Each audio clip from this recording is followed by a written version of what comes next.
कृपया सबसे पहले यूट्यूब चैनल सब्सक्राइब कर लें ताकि वीडियो आप तक समय से पहुंचे, सबसे पहले पहुंचे।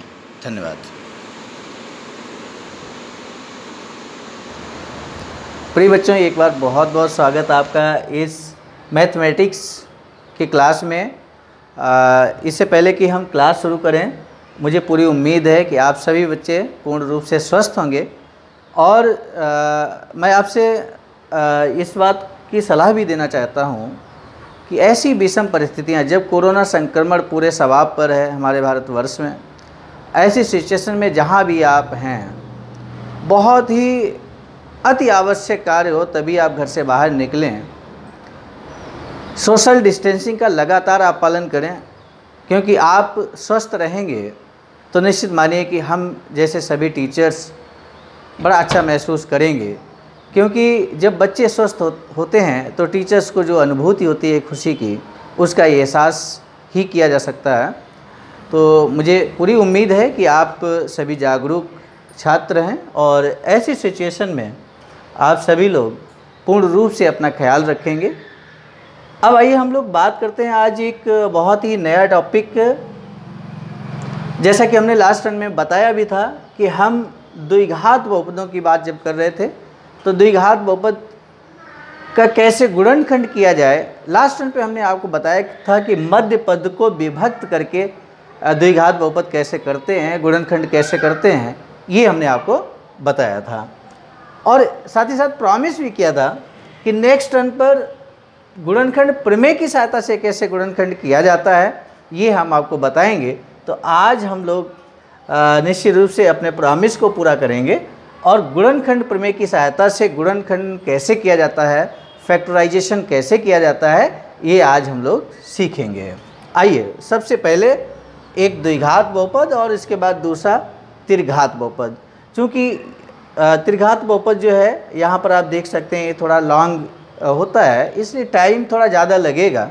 तो मेरी गुजारिश है आप सभी से कि अगर आप वीडियो देख ही रहे हैं तो निश्चित रूप से पूरा वीडियो देखेंगे, तभी जाकर आप कंप्लीट नॉलेज प्राप्त कर पाएंगे। तो आइए, सबसे पहले हम ज़्यादा समय न लेते हुए सबसे पहले पहला सवाल हम आपको बताएंगे।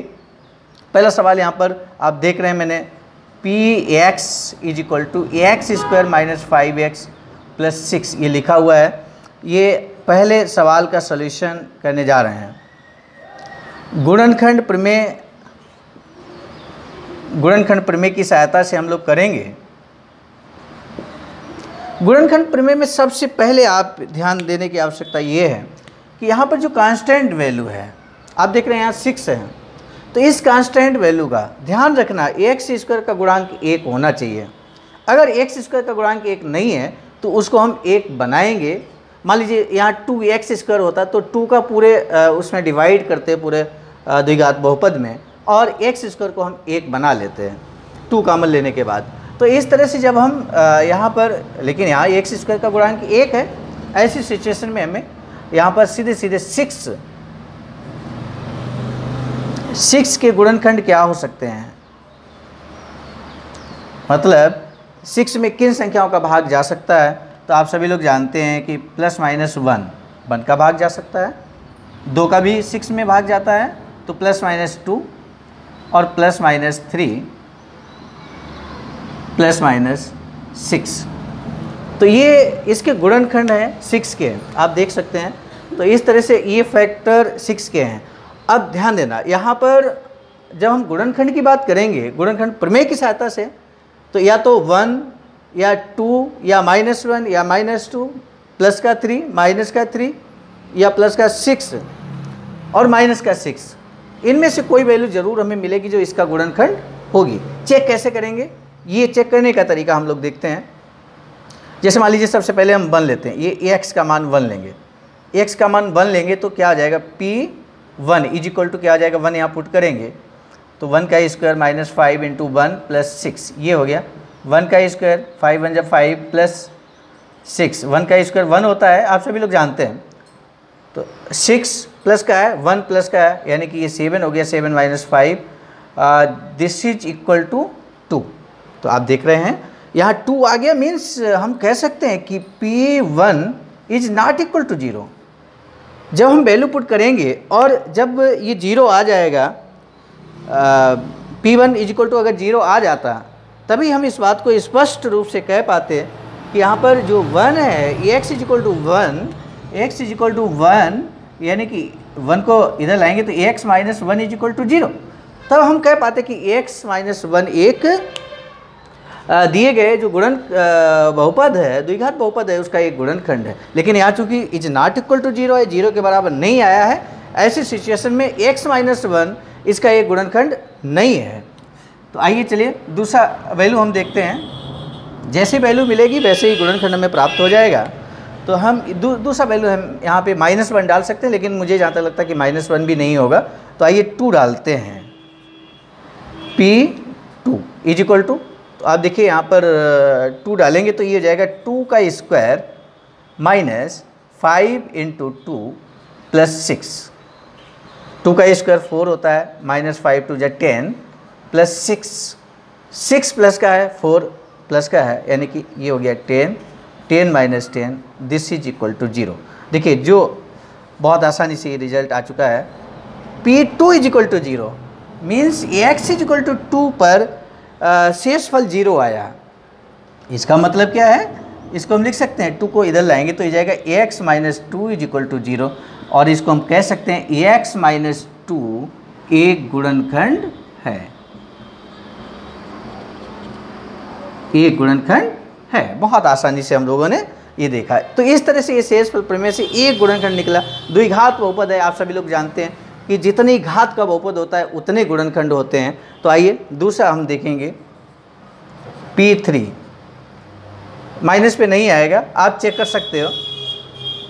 x square minus 5x plus 6, यानी कि 3 का स्क्वायर माइनस 5 इंटू एक्स की जगह पर 3 फुट करेंगे तो प्लस 6 हो जाएगा। 3 का स्क्वायर आप सभी लोग जानते हो 9 होता है, माइनस 5 या 15 प्लस 6, 9 और 6 15 माइनस 15। तो इस तरह से ये 0 आ गया। तो आप देख रहे P3 का मान 0 है। पुनः हम इस बात को कह सकते हैं कि x इज इक्वल टू 3, हम इसको लिख सकते हैं x minus 3 is equal to 0। तो इसका क्या मतलब है, इसका मतलब है x माइनस 3 एक गुणनखंड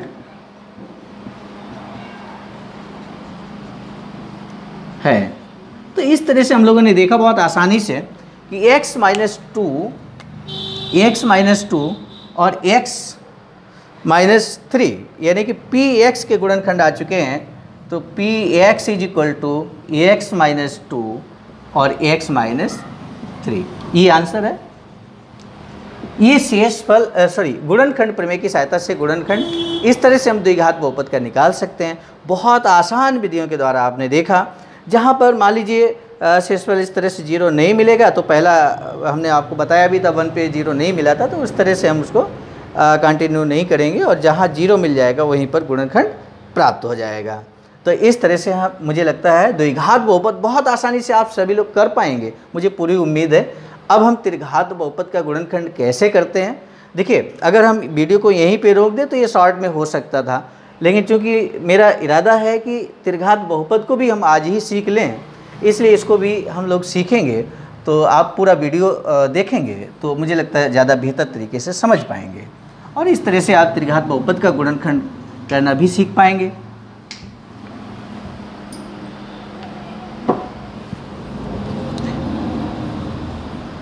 तो इस तरह से आइए त्रिघात बहुपद को हम लोग देखेंगे। माना Px is equal to ax cube minus 6cx square plus 3x plus 10, ये मान लिया हमने। अब हम क्या करेंगे, गुणनखंड प्रमेय की सहायता से करेंगे। यहाँ पे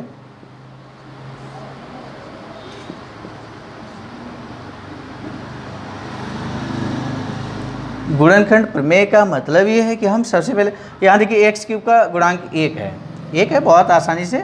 अब सीधे हम कांस्टेंट वैल्यू को देखें, यानी कि 10 है, यहाँ पर 10 के गुणनखंड क्या हो सकते हैं, प्लस माइनस 1 तो सभी का होगा, plus minus 2,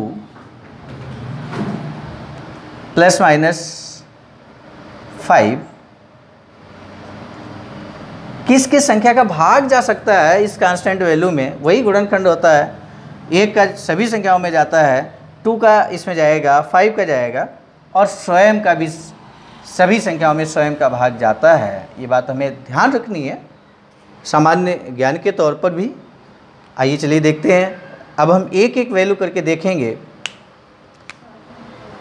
no problem. x is equal to 1, x is equal to 1 पे पुट करेंगे, देखते हैं क्या मिलेगा।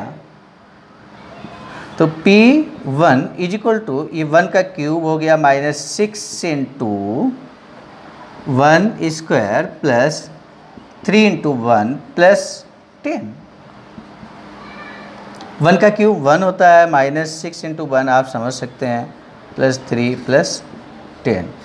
और आप देखिए प्लस की वैल्यू ऐड करेंगे तो 10 प्लस 3 13 हुआ, और 13 और 1 14, 14 माइनस 6 आप देख रहे हैं 0 नहीं आएगा, यानी कि हम इसको कैलकुलेट तो कर रहे हैं, this is not equal to 0, P1 is not equal to 0, इसलिए x इज इक्वल टू 1 पर जब शेषफल 0 नहीं तो x minus 1 is not factor of this polynomial.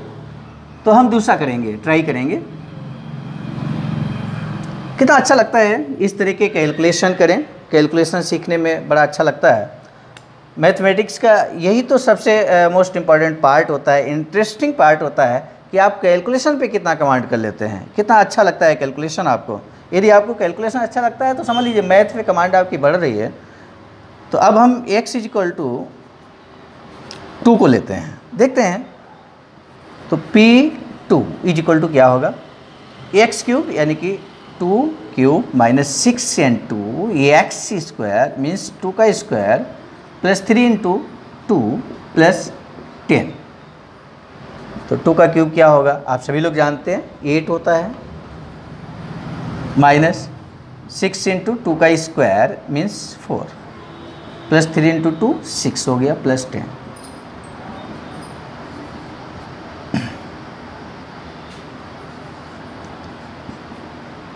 दस 6 16, फिर लिख लेते हैं 16 और 8। देखिए दोनों ये प्लस की वैल्यू हम प्लस की वैल्यू के साथ ऐड करेंगे, तो दोनों को अगर हम जोड़ देते हैं 16 और 8 तो ये 24 हो जाता है, 24 हो जाता है। ये कैंसिल करेंगे तो ये 0 हो जाएगा, आप देख सकते हैं। तो P2 पर शेषफल 0 आ गया, मतलब x इज इक्वल टू 2 पर 0 आया। लिख सकते हैं x minus 2 is equal to 0। जब हम लिख सकते हैं तो इसका ये मतलब हुआ कि x माइनस 2 एक गुणनखंड है, एक गुणनखंड है। लेकिन ये बहुपद किस तरह का है आप बताइए। ये बहुपद 3 घात का है, यानी कि 3 गुणनखंड आपको चाहिए। 3 गुणनखंड, एक गुणनखंड मिला है, 3 कैसे आएंगे, बचे हुए 2 कैसे आएंगे। तो ये पूरा पार्ट अब हम इसको ऐसे हटा देंगे। एक गुणनखंड आने के बाद बहुत ही रिलैक्स आप महसूस कीजिए, ये हटा दिया। गुणनखंड प्रमेय का यहाँ तक इस्तेमाल था। अब इसके बाद देखिए सबसे आसान तरीका हम आपको बताएंगे। दूसरा जो स्टेप है इस क्वेश्चन का, त्रिघात बहुपद में करना होता है। x की घात 3 minus 6x square plus 3x plus 10, मतलब भाग करना पड़ेगा। जो एक गुणनखंड हम लाए हैं उसका इस त्रिघात बहुपद में भाग करेंगे, और भागफल क्या आएगा उसका पुनः गुणनखंड करेंगे। स्वाभाविक है, एक गुणनखंड हमारा आ चुका है, त्रिघात बहुपद 3 घात का है, तो बचे 2 गुणनखंड अर्थात भागफल में द्विघात बहुपद आना चाहिए। ये हमारे दिमाग में सेट होना चाहिए पहले से। आइए कैसे करते हैं भाग, इससे पहले भी हमने आपको सिखाया है, लेकिन एक बार पुनः इसको सीख लेते हैं। यहाँ पर x है, यहाँ x क्यूब है। x में हम कितने का गुणा करें कि x क्यूब आ जाए, बहुत साधारण सी बात है। दिमाग में एक कॉन्सेप्ट बिठा लीजिए और इस तरह के गुणनखंड पर आप कमांड कर लीजिए। x में किसका गुणा करें कि x क्यूब हो जाए, तो आप समझ सकते हैं x में अगर हम x स्क्वायर का गुणा कर देंगे तो x क्यूब आपको मिल जाएगा। लेकिन आपने चूँकि x स्क्वायर का गुणा यहाँ पे किया तो यहाँ भी करना पड़ेगा, तो माइनस का ये 2x स्क्वायर हो गया। आइए माइनस कर दीजिए। सेम साइन होता है तो मैंने आपको बताया कि घटाते हैं, और जब डिफरेंट साइन होता है तो जोड़ने का काम करते हैं। तो यहाँ माइनस माइनस ये प्लस हो जाएगा, ये कैंसिल हो गया। प्लस का 2x स्क्वायर माइनस का 6x स्क्वायर, तो आप समझ सकते हैं क्या मिलेगा, माइनस का 4x स्क्वायर बचा। प्लस का 3x प्लस 10, ये पूरा शेषफल उतारना होता है। तो हमने नोट डाउन कर लिया यहाँ पर, आप देखिए। इसके बाद ध्यान दीजिएगा, पुनः हम इसका पहला पद देखेंगे, हाईएस्ट पावर वाला पद देखेंगे, और यहाँ पर पहला पद हम देखेंगे हाईएस्ट पावर का।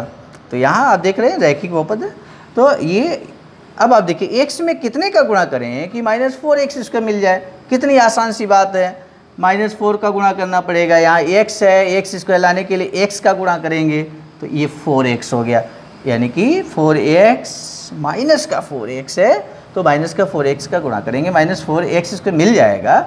और -4x का जब हम 2 में गुणा करेंगे, माइनस का 2 है तो माइनस माइनस प्लस हो गया, यानी कि 4 दूनी 8, और ये प्लस का हो गया। फिर एक बार सेम साइन है, यहाँ भी माइनस, यहाँ भी घटाने का काम करेंगे तो ये प्लस हो जाएगा, घटाने पर निशान बदल जाता है। तो इस तरह से आपने कर लिया, ये कैंसिल हो गया, प्लस माइनस सेम वैल्यू होती है, कैंसिल हो जाती है।